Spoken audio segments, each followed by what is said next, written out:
تفسیر کبیر جلد 7 صفحہ 692 یعنی 692 پیج پر سورۃ عنکبوت ہے، اس کی آخری آیت تھی والذین جاہدوا فینا لنہدینہم سبلنا وان اللہ لمع المحسنین۔ اس پوری آیت کے متعلق ایک یہ بڑا اہم مضمون ہے، اسے وہ پیش کر دیتا ہوں۔ تو فرماتے ہیں کہ یہ آیت نہ صرف مسلمانوں کے لیے ایک عظیم الشان مجدہ کی حامل ہے، بلکہ اس میں غیر مسلم دنیا کے لیے بھی ایک بہت بڑا زندگی بخش پیغام ہے۔ اگر ان کے دلوں میں سچی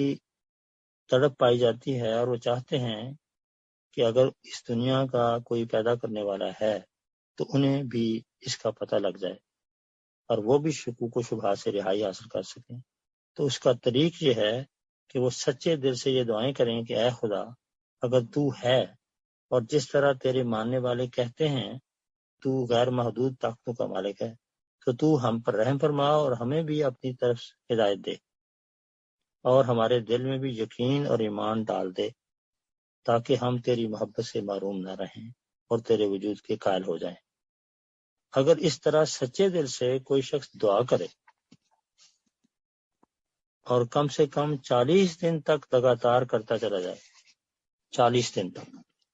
تو خواہ اس کے دل پر کتنے بھی تاریک پردے پڑ چکے ہوں اور خواہ وہ کسی ملک کا باشندہ ہو، رب العالمین خدا اس کو ضرور ہدایت دے گا اور وہ جلد دیکھ لے گا کہ اللہ تعالیٰ اس پر ایسے رنگ میں اپنا وجود ظاہر کرے گا کہ اس کے دل سے شکوک و شبہات کی تاریکی بالکل دور ہو جائے گی اور اس کی روح خدا تعالیٰ کے آستانے پر ناسیہ فرسا ہو جائے گی۔ تو غیر مسلموں کے لیے بھی ہے، اور وہ مسلمان بھی ہے کوئی اور اس کے دل میں شک ہے خدا تعالیٰ کی ہستی کے متعلق، تو وہ اس طرح اگر دعا کرے اور 40 دن تک مسلسل کرے تو اللہ تعالیٰ اس کو ضرور کوئی ایسے نشانات دکھا دے گا جس سے اس کے دل کو یقین حاصل ہو جائے۔